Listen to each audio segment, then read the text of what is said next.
and to have with me some of my best friends, neighbors, prayer partners, and who had been with us for the last few years in this amazing spiritual journey. I am so glad that I have them with me tonight, and I have the pleasure of briefly introducing all of them here with me. We are missing two due to whether they couldn't make it from New York City. Pastor Bill Devlin from the Manhattan Bible Church, and Pastor Tom Maharis from the City Vision, also in New York City. But with me tonight is my neighbor, friend, and prayer partner, Dennis Wierza.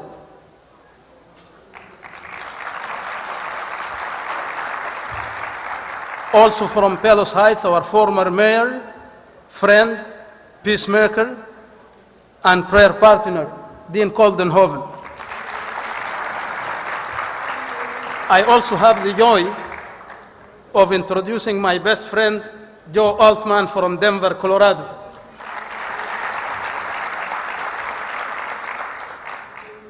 Reverend Dr. J. Moses from the Wheaton Presbyterian Church.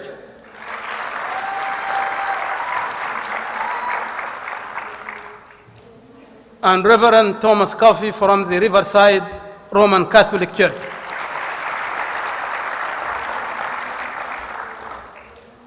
I don't have much time to waste, so with pleasure, honor, joy, and great pride, I bring my best friend, Dennis Wierza, Abu Dawood.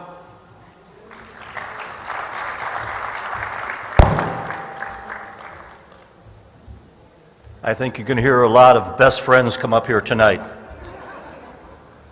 Assalamu alaikum.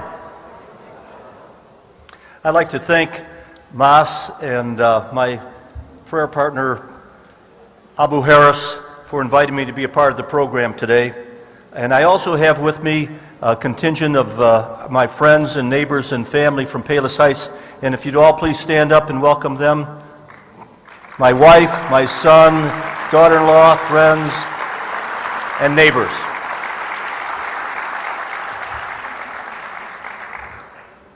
Abu Harris asked me if I would spend a few minutes today talking about friendship, our friendship, and then introduce another neighbor of ours from Palos Heights, Dean Koldenhoven. Our friendship is really a rather unlikely friendship in that we come from opposite ends of the globe. As a child, Abdul was growing up in Sudan in a small village, swimming in the Nile River, and I was at the other end of the planet growing up on the south side of Chicago, swimming in the Chicago River. I don't know which one of us was in more danger. The friendship started about 10 years ago, I'd say.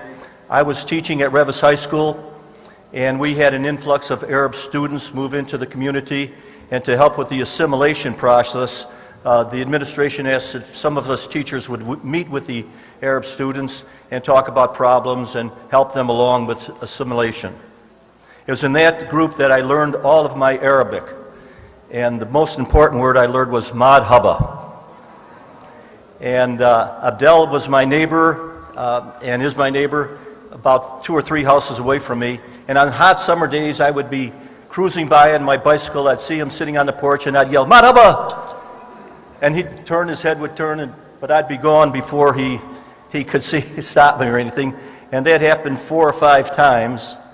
And then finally, one day he saw me coming, and I was cruising along, and I started yelling, "Marhaba!" And he said, "Stop, stop! Marhaba, marhaba, marhaba!" And come on onto the porch and had a cup of tea. And that started a friendship that's been an absolute treasure to me and my family. We talk about everything. I know his family, he knows my family. We've joked, we've prayed together, we've laughed together, we've talked politics, religion, family, everything you can imagine. And we've formed our own little church. I suppose we should call it I don't know what you call it, the Muslim Christian church. And we take walks in Lake Catherine, and we go to a top of a high rock, and Abdul will say a prayer in Arabic, and then he'll say it in English, and then he'll ask me to say a prayer. And it's been very, very rewarding to me to be a part of all of this, and I'm thankful for it. We're two little children of God who are trying to do a little good and bring a little peace to the world. We're taking tiny little steps together, and maybe if other people could make friendships like we've been able to and take a few steps forward, we'll get a little bit closer to world peace. Alhamdulillah. My next function is to introduce a very, very good friend of mine and a fellow Palos Heights resident. Dean Koldenhoven was the mayor of Palos Heights when and as fate would have it, the neighbor directly behind me was the pastor of a Christian church. And he and I would take the same walks that Abdul and I are taking now. And he'd say, you know, we're going to have a little bit of a problem. They were trying to sell the church. And it had been on the market for several months and there were no buyers. And then one day on a walk he said to me, I think we're going to have a little trouble. And I said, what was that? And he said, well, a Muslim group wants to buy the church and turn it into a mosque. And it had been for sale for 6 months and no buyers, and now a buyer came and he anticipated some problems. Dean was the mayor of Palos Heights at that time. All of a sudden it seemed like there was a need for a recreation center, a health fitness club. The church couldn't possibly be sold to this Muslim group because it was needed for health fitness. And the city council talked about it and they saw that the wisdom of that also. And Dean Koldenhoven had to take a stand for what is right. Dean Koldenhoven's Christian faith is based on love God and love your neighbor. He says you can sum up all of Christianity, all of my belief into those things, and these people are our neighbors. He also believes in the First Amendment, which guarantees freedom of religion for everybody. So he took a very courageous stand. He faced insults and threats and probably lost friends. He probably lost business opportunities, but he did what he knew was right. It's not an option. We have to love God and we have to love our neighbors. And our neighbors weren't being treated right.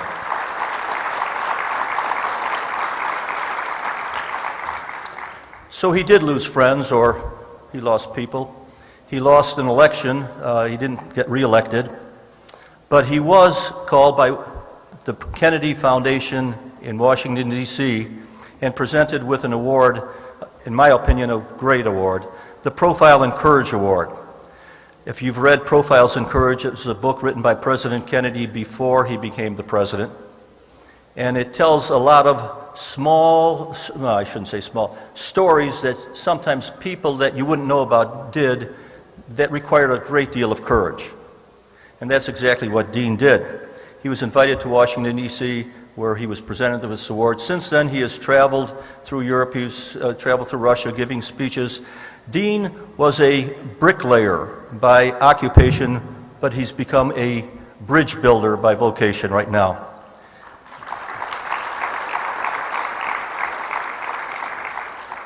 So it gives me great pleasure and honor to introduce our next speaker, Dean Koldenhoven.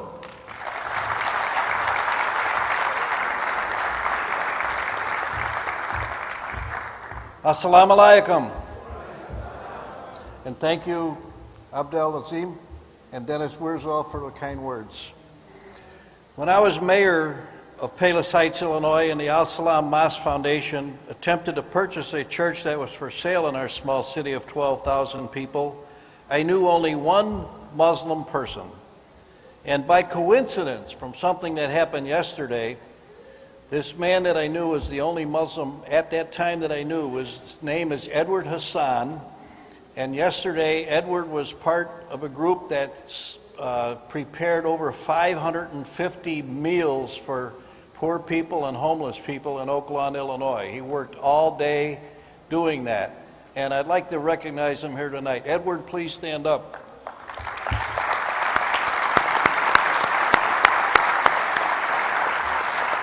Thank you. Now, 10 years later, I can attest that I know hundreds of Muslims by the mere fact that because of the controversy in our city, I was put into a situation whereby I had to know who my Muslim neighbors really are. I was born in Chicago. Our family was the only Dutch Protestant family in an all-Irish Catholic community. As you may know, Chicago neighborhoods are politically called wards, but in reality, they are better known as parishes. The Catholic Church had a strong impact in the Chicagoland area. Growing up in St. Killian's Parish, Catholic Church, you could say that I had an early schooling in diversity. I had to be a Notre Dame football fan and also a Chicago White Sox baseball fan. Being those two things made life easier. I bring this up about the Catholic friends I had because when the dialogue groups at the Department of Justice and I started in Palos Heights in the year 2000, one of the first questions that arose was, why do the Muslim women wear their hijabs and robes as they do? When I heard that question, I remembered back to the years of my childhood when they were Catholic nuns who wore their habits, as they were called, with the headpiece and the robes, and no one questioned the fact why they were wearing that. For the Catholic nuns, it was a cultural, religious custom at the time. My Catholic friends explained the whole meaning of why they wore the habits. My point in bringing this up is, if you want to know about someone else's religion and their traditions, the best thing to do is ask a person of that religion. Thank you. In Palos Heights, the dialogue group that was started for that purpose was a success, and it lasted for over 6.5 years. Sure, the first easy questions were about clothing, language, and things of that nature, but the biggest part of that success of that dialogue group was due to the fact that the Muslim and non-Muslim wanted to talk about each other's religion. The group was not afraid to have an open, understanding dialogue. Today, if there were any reason to have situations resolved between Muslims and non-Muslims in our small city, this group would meet in a moment's notice. Dialogue is the answer, not debate. Debate is oppositional. Two sides oppose each other and attempt to prove each other wrong. Dialogue is collaborative. Two or more sides work together towards common understanding. A missionary from my church denomination told me, when I love my Muslim neighbor simply because he is my neighbor, that God bids me to love, a free-flowing exchange has the possibility of developing where mutual trust and true sharing can happen. The church that I belong to is a Christian Reformed church. It is called Reform because we are humbly seeking to find a better way to serve and worship and praise our God. I am proud to say that my church, as a denomination, has started what is called a MAM. That is A-M-A-M. I know that's very close to Iman, I-M-A-M. It does get your attention. Aman Initiative stands for Advancing Ministry Among Muslims. We believe that Imam has a role to play in helping engage the church, engage with Muslims. Muslims are our next door neighbor and not just in the Middle East. This newly formed group wants to start training in our Christian Reformed churches that promotes understanding so that bridges can be built with Muslims. We want to move from fear to engagement, and finally to love of Muslims. Our goal is to set up partnerships with the Muslim community to respond to issues together in our communities. May God bless us as we move from friendship to partnership. Shukran.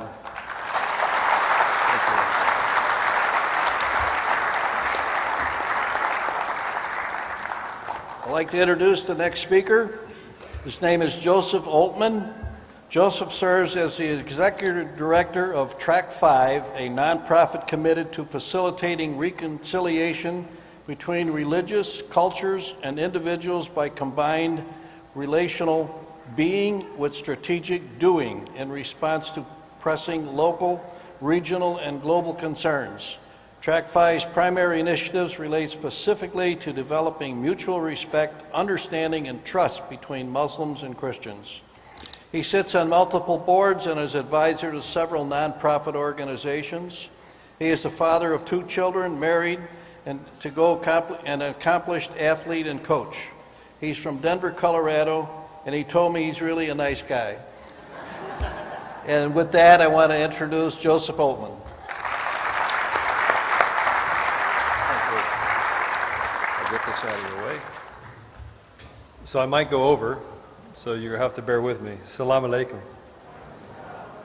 Very excited to be here with you today, and I'm very honored to be able to talk to you about what our organization is doing and my very contrarian views on peace as it pertains to between Muslims and Christians. Am I loud enough? Oh. I'm going to have a back problem if I keep doing this. I want to thank Abdul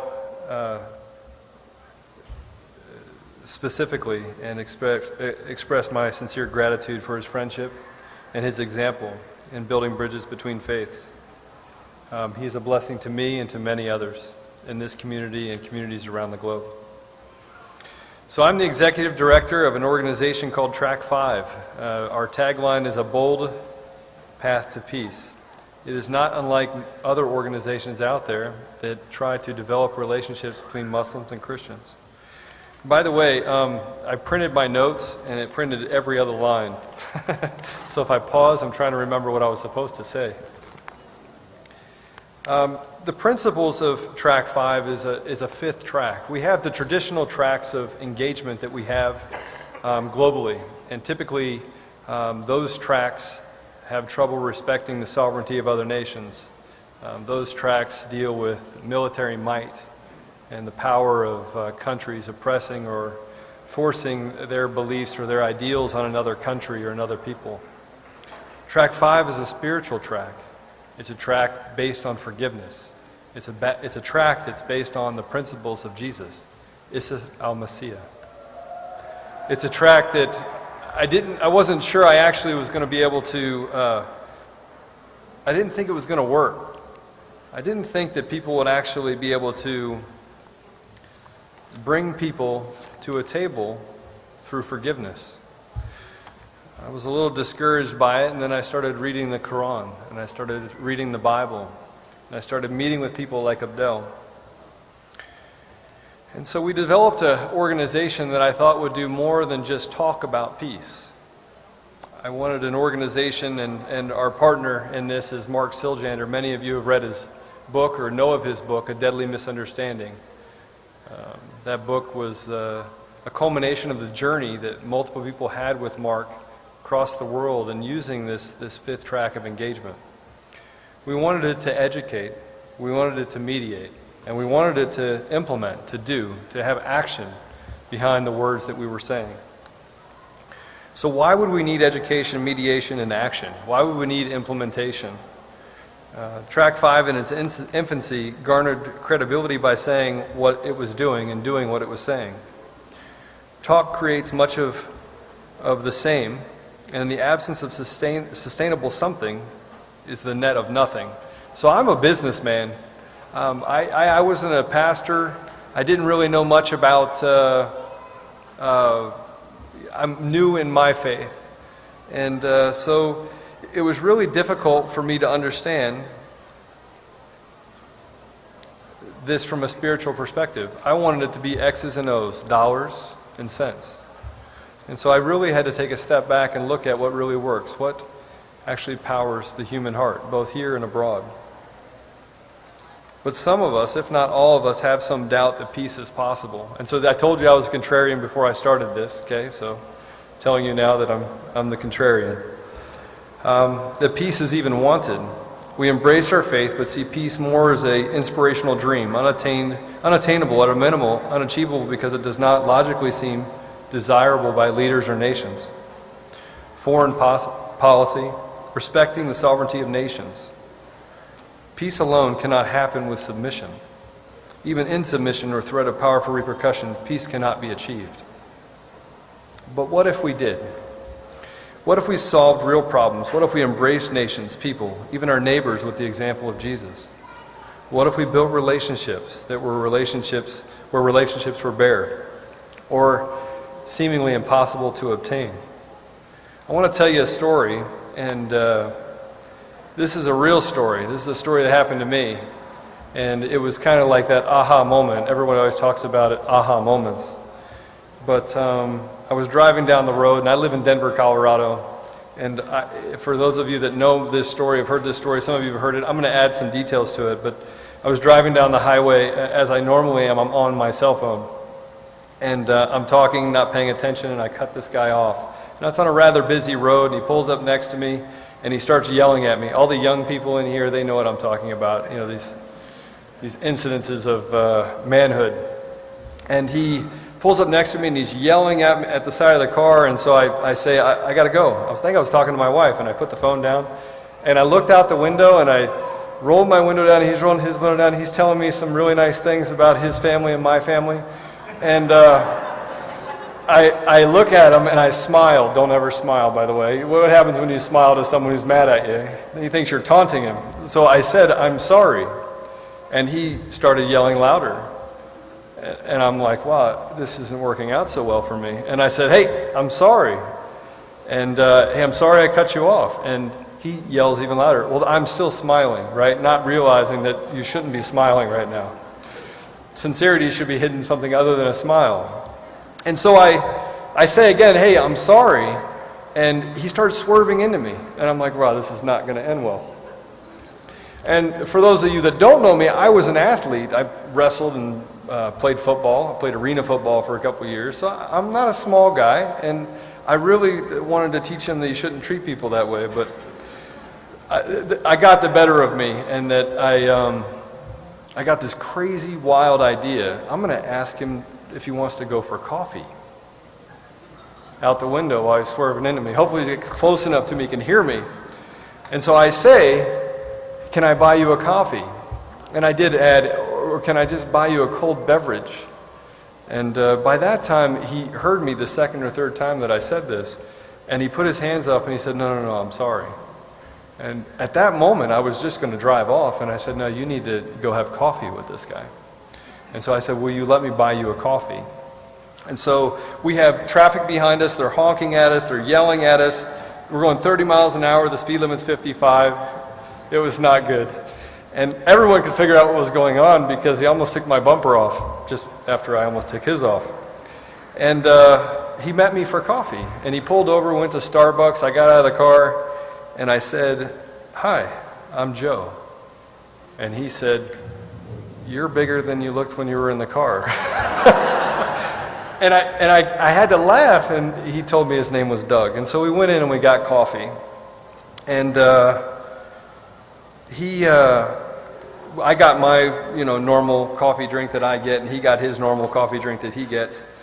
And we went to the counter, and I sat down with him after we got our coffee, and I turned around to this man, and I said, what is wrong with you? No, I didn't say that. I actually said, what is hurting you? So it's like this profound question you ask a man, right? What is hurting you? See, anger is a product of pain, emotional, physical. Anger is not a natural occurrence. You don't wake up today and say, I really want to be angry. I'm almost done. 2 minutes. Okay, so I'm not going to be able to tell you a lot about Track 5, but this is a great story. So what he told me was profound, and it led me to believe that you never know what goes on in people's lives. He said, I killed my son, my wife is going to leave me, and I'm going to lose my job. He told me the story. He was playing with his son like he does every day.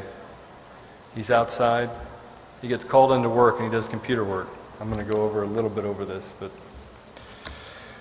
and he gets called into work. He gets in his car and he leaves. And for any of you who live in Colorado, you've heard this story on the news as far as what happened to his son. His wife calls him about 5 minutes later and says, Dougie's dead. And he turned around and went back to his house, and he saw his son lying behind where his car was parked. He ran over to his son, who then he figured out he was hiding behind the car when he left to go to work. Neighbors put a sign on this man's door that said murderer. It was an accident. He was never charged. It played out in the media, and I remembered it vaguely when I was sitting with him. His wife had trouble being anywhere near him. His guilt, her anger, their loss. His job became an issue, and he failed to cope with the loss of his son. I had an 8-year-old son when he was telling me this. I cried and told him again how sorry I was. This time, not for cutting him off, for his loss. I prayed with him. And this is a man who is not a man of faith. Matter of fact, he always tells me, Joe, I used to be atheist, now I'm an agnostic atheist. Because he hasn't figured out what has changed around in his life. But I still prayed with him. And I told him that God loves him, that I love him, and his son still and always loves him. Forgiveness is a big thing. It's tall. It's bigger than the tallest building you could possibly build. It takes courage. It takes humility. It shows you that anything is possible. So today, Doug and I meet once a month. His wife and him have gotten past the pain. His job is doing well. And in January, they had a baby boy. So that changed my life. And I said, here's a man I knew nothing about who was going through immense pain. It kind of was a parallel to the pain that I see many going through globally, not just here, but all over the world, faced with persecution, faced with bigotry, faced with fear and propaganda that makes people look like they're not really who they are. So I went back to my brothers Abdul and Mark and many others, and I said, this is something I can support. And so I give to this organization called Track 5, and I support this organization called Track 5 because I've seen it work. I've seen it work even in a situation where it never should have worked. So I leave you with that. I've passed my 2 minutes. I thank you for the opportunity you've had to have me here today to speak with you. And I believe in peace, and I believe that Muslims and Christians have a huge common ground. And even if that common ground is in a man called Jesus, I'll hang my hat on that every day of the week. So with that, I'm going to introduce the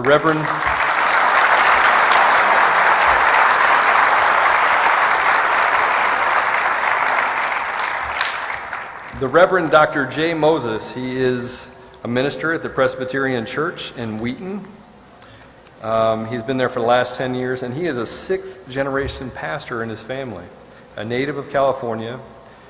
Jay double majored at Azusa Pacific University in Biblical Studies and Psychology. So he not only can talk to you about things, but he knows exactly what you're thinking. So think about that as he's out here talking to you. He received his doctorate from Northern Seminary, focusing on Christian worship, and is currently working on a master's at the Catholic Theological Union in Interreligious Dialogue, overseen by Dr. Scott Alexander. Jay currently serves both as the chair of the Interreligious Work Group and the Chicago Presbytery, and as the Muslim Relations Coordinator between Presbyterian churches and mosques in Chicagoland. He's an associate pastor at First Presbyterian Church in Wheaton, where he lives with his wife and 2 children. Please join me in welcoming Dr. J. Moses.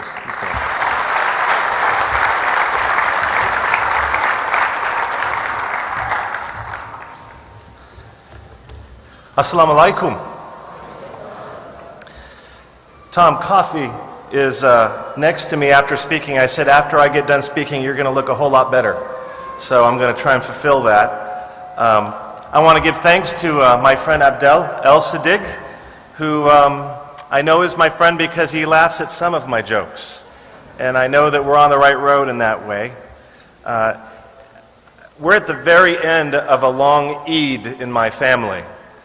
And obviously in the Christian churches, we just got through Christmas. And it's interesting to me how powerful gift giving or having some sort of festival like an Eid can be when you give gifts at the end. But I realize it takes 2 things. We all know that it takes a lot when you give a gift to know the person you're giving to. And so it means more to my son if I know that he wants to get this transformer of this color or whatever it is, than just give him a $5 bill. Or I need to be able to repeat to my daughter, which I did, the 5 line items of what she wants for her Beanie Babies. But what I don't understand, or what I keep being reminded of, is the work that is entailed. That is, my daughter asked me for the last 30 days when I was going to give her her present. That I had to move periodically the gifts from the closet to the trunk to my back pocket and eventually behind the pulpit so she could not find them. And finally, the work it takes, that my daughter thought that the Eid began at 4 in the morning on Christmas Day. Now, I know that some of you get up to pray that early in the Islamic community. I'm a Protestant minister. We don't get up for anything at 4 in the morning. So there's a lot of work when you do something that is special and that we work towards. And I see that a lot as of being very symbolic for the Christian-Muslim relationship in the United States. I'm a Presbyterian minister, but I also work for the Presbytery of Chicago. A presbytery is a grouping of 100 churches. And I work not only in interreligious matters, but also as a Muslim relations coordinator. And we try to hook up churches and mosques throughout Chicago, trying to build friendship and working for common causes together.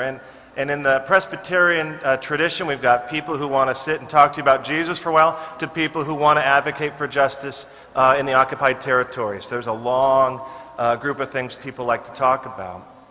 I also want to recognize my colleague, Peg Griffiths. Where are the lights? Right in my eyes. Peg, if you stand. Peg works at the Presbytery as well. As our Solidarity Network coordinator. Peg is out in the communities if there's any kind of threat to a religious body or group or building or defamation that occurs. Peg tries to get our Presbyterian churches who have pledged to be there with you when that happens, or at least afterwards, to stand up against Islamophobia and those who push forward for it. The biggest thing that we're working on right now within the Presbytery of Chicago is something I've heard is kind of important called Muslim Action Day. Have any of you heard of Muslim Action Day? Put your hand up if you've heard of Muslim Action Day. Okay, I see those 3 hands. All right. May 9th, thousands of Muslims go down to Springfield to advocate for civic responsibility or for broad social justice issues. Poverty has been one of them. I believe this year it's going to be immigration issues, which I think impact a lot of folks within Chicagoland and especially the Islamic community. So this year I'm trying to kind of get a bus load of Presbyterians to come down there and to experience what we have in common in both our traditions and standing together for what is right. And also see that we stand together, which is a very important thing. This is my 3rd year of working in the Islamic community, and I was actually here last year, and I'm wondering why Abdul asked me to come back. Maybe you might be as well. But people say, well, why keep meeting with churches? Why invite that guy to get up there and talk again? I mean, we know who he is. He's friendly. We got it. I get that all the time in the presbytery or in the churches. It's like, well, we've done our thing. We've done our education class. We're friendly. That's good enough. And I just want to mention 2 things that are important, just like an Eid, to make it special, that are important and significant about why we get together like right now. I love the Boston Celtics. Okay, I'm sorry. I'm going to have to talk about the Boston Celtics. We had some Chicago teams here. I'm a little concerned they lost on Christmas Day. But Bill Russell is a famous center for the Boston Celtics in the 1960s. And they used to have a guy named Jim who would drive him around to the games and things like that. And after a few games, and they were talking, Bill Russell turned to his driver, whose name is Jim. He said, Jim, I'm sorry. I just want you to know that we're not going to be able to be friends. And the driver said, well, I don't know why he said that. I thought we were really getting along. We were friendly to each other. And in getting to know Bill Russell, he realized Bill Russell knew that it takes effort and time to be someone's friend. And that in his schedule and the NBA and all these things, he didn't have that time to give to him. And he wanted to make sure right up front he apologized for not giving that intentionality to knowing him. Friendship is work. It takes commitment. You know, wherever you're from, including Chicago, there are places in this world where really horrible things happen with a lot of friendly people hanging around, right? I mean, be very wary of people who smile at you so much that their cheeks start to hurt, but they have clean hands because they've never actually jumped in to be there. Friendliness is not the end goal, but friendship, especially, is the end goal. And it takes time and dedication to do it. And you know when you know who your friends are, don't you? It's not the people who are friendly to you, but the ones who are there when you're in trouble. That is who a friend is. And if you're a friend to somebody, you know if someone's in trouble, you are there for them. And in some ways, the Christian and the Muslim community, and I'll only speak for Chicagoland, we need to continue to meet in any way we can to finally become friends. Another thing that is important in friends besides work is to give good gifts. Is not just to mail in checks to each other, or is to know what kind of gift to give. In a relationship, you need to know what your friend loves, how to encourage your friend. And you also need to know what hurts your friend. What are the things that you know will not go well with him or their family? And I have to be honest with you about giving.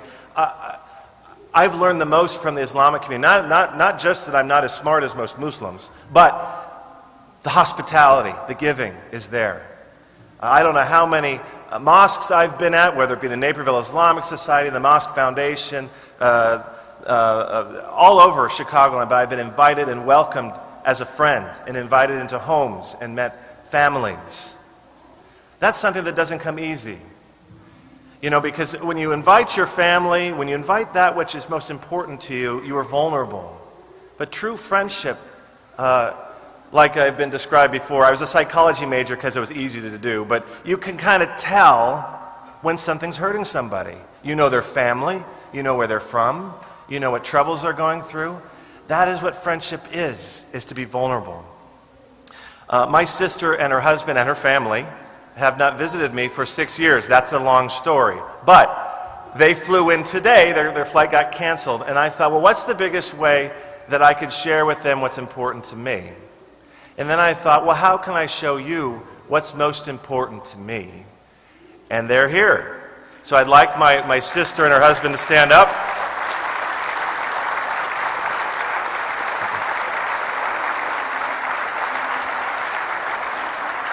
And they were really worried about what they should wear, and I said, you're fine, but bug them anyway, okay?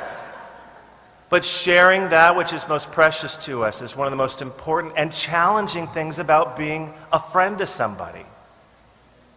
Let me close with just 2 stories about friendship that I've always been impressed by.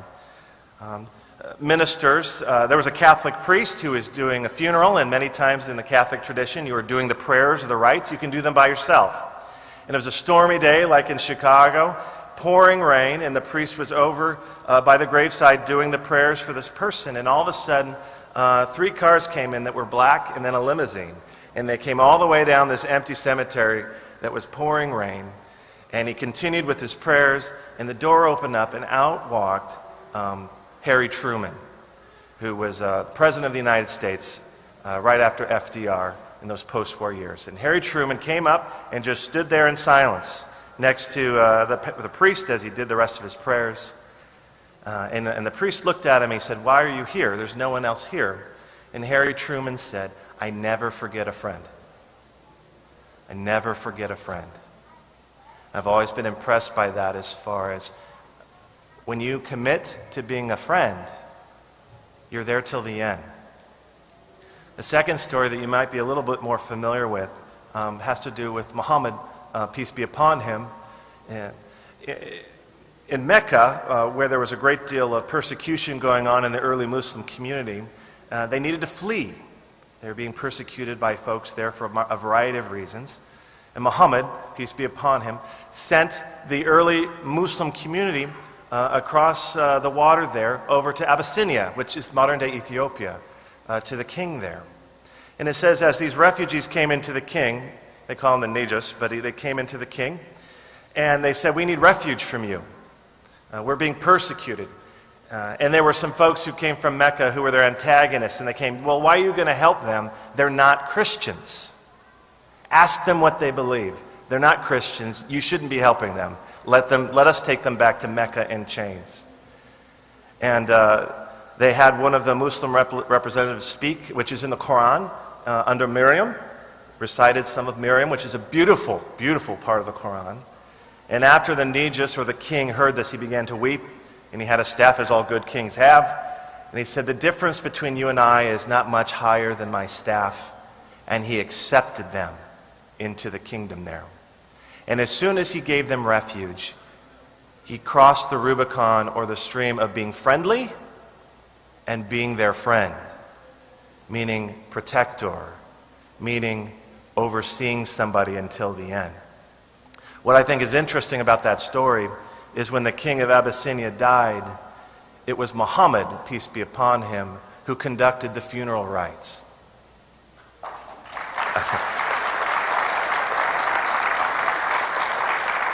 And I don't know about you, if one of your Muslim friends passes away, if a Christian did the ceremony, or if a Christian funeral, a Muslim imam did the ceremony, one thing you would say is that person is their friend, because it's the only reason they're here. And I don't believe that this story is in the hadith or the sirah of the prophet, but I bet if you could hear what the prophet said at that funeral, he might have said, "This is my friend. This is my friend." Salam.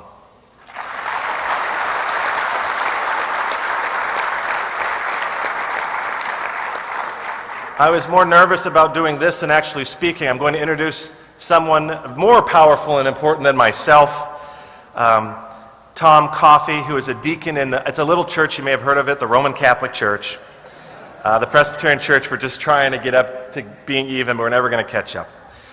Tom is a product of the Chicago Catholic school systems. He worked as a sales manager for many, many years, and then in 1984 he felt a call to the ministry, specifically to be ordained as a deacon, which is a very significant role in the Catholic Church. He then was ordained in 1988 by Cardinal Joseph Bernardin, who's a very significant person to be ordained by, if you know interreligious matters in Chicago. Mainly, Tom has been helping people for the last 20 years as a chaplain and working in hospices at Rush Presbyterian Church, the University of Illinois Hospital, at Loyola. My stepfather was a chaplain for 30 years. As a minister, I have I have the most respect for anyone who is a chaplain or a hospice chaplain. So we should all give him a great deal of respect in the ministry that he is involved in. He is a deacon currently at St. Mary's Roman Catholic Church in Riverside, just locally close to here. And Tom says his main interest today is to promote the goals of the office of the deacon, which means to work to achieve peace and justice for all. That's a pretty good title. Let's welcome him.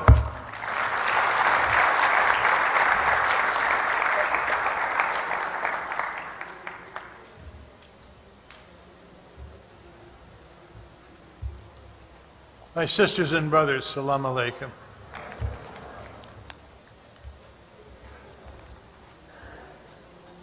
Abdul, thank you so much for this invitation. It means a great deal to me to be able to speak to all of you. The role of a deacon has been renewed in the Roman Catholic Church since Vatican II. Originally, the book of the Acts of the Apostles, the diaconate was created to administer the treasury of the church for widows and orphans. Since Vatican II, the role of the renewed diaconate has been expanded to work in the interests of peace and justice. In fact, this has become the most important role for a deacon. This brings me to my reason for being here today, the reason that I accepted this invitation. I believe that I find myself in the company of people who are of good faith and intentions. This further inspires me to work for those goals of peace and justice. In the end, we're very much alike in our hopes for our children and our society. I remember a film I saw over 40 years ago, and I've forgotten the title of the film. But it was about the troubles in Northern Ireland. Here, there were two groups of people whose cultural background was very similar, except one was Protestant and one was Roman Catholic. And their relationships were murderous. They were killing each other. And the film allowed the various political leaders from both factions to express their concerns, their complaints, their fears. And then the scene changed. And there was a young couple who, in great sacrifice and love, adopted an orphan child. And in a terrorist explosion, that child was killed. And they talked about their great grief. Every mother and father who's ever lost a child understands that grief. And you know, in the end of the film, they didn't say whether these people were Protestants or Catholics or what their politics were. They just emphasized the great sorrow that that kind of conflict imposes.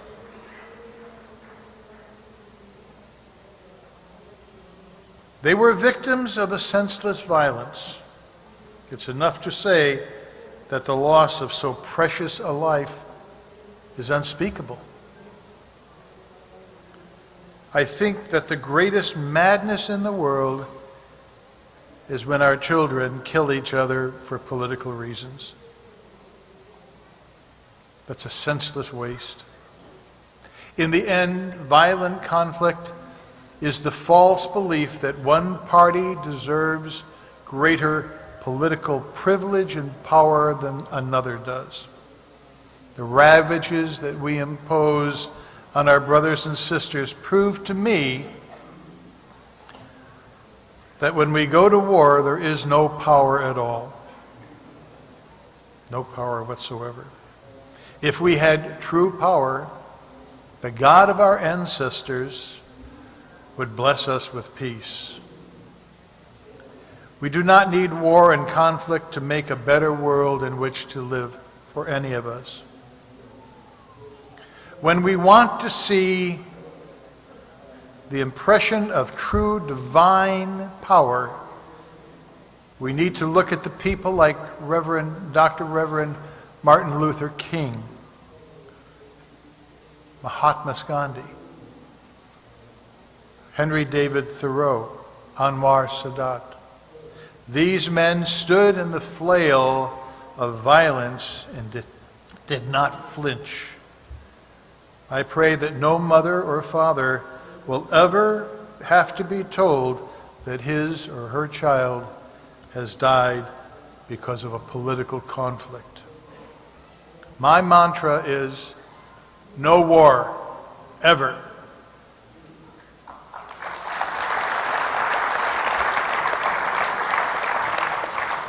My brothers and sisters, may the God of our ancestors, the one true God, bless us and give us peace.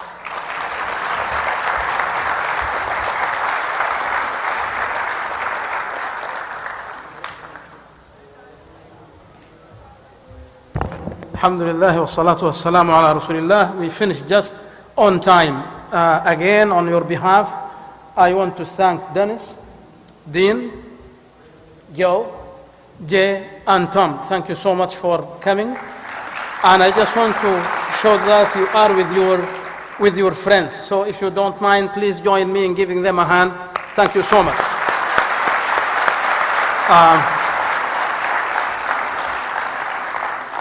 Last year we took 2 hours, and I said to my brothers and sisters in MAS and ICNA, 2 hours is too little. They said, this year you have 1 hour. And I am not going to complain because they may reduce it to 30 minutes next year. So, Jazakum Allahu khairan.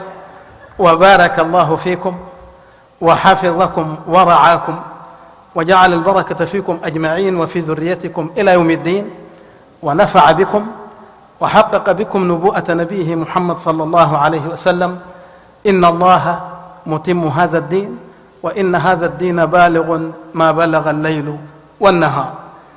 Thank you so much for coming. جزاكم الله خيرا. والسلام عليكم ورحمة الله تعالى وبركاته.